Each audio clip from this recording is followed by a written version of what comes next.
ఏమంటే సముద్రం మీద కర్ర ఏమైనా పెద్దది కనబడుతుందండి, ఏదో చిన్న పుల్లలా కనబడుతుంది.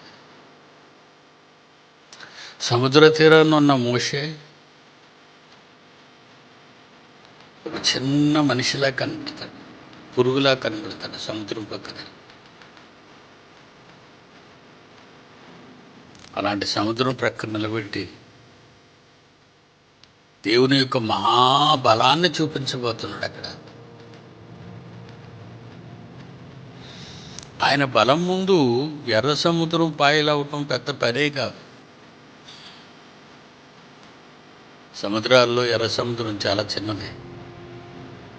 సముద్రాల్లో మహాసముద్రాలు ఉన్నాయి.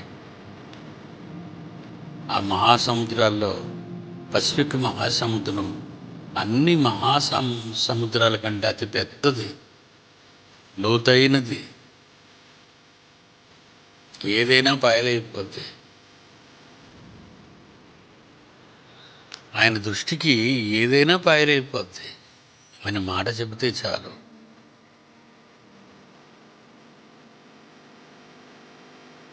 కృష్ణబాబు సముద్రాల గురించిన పాఠాలు చెప్పేటప్పుడు ఎన్నో చక్కని ఉన్నతమైనటువంటి సముద్రం మీద పాఠాలను నేర్పించాడు.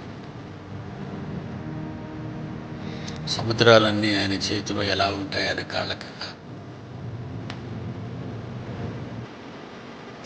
సముద్రాల్లో ఉన్న సకల కోటి జీవరాశుల్ని ఆయన అలా పెంచుతున్నాడు.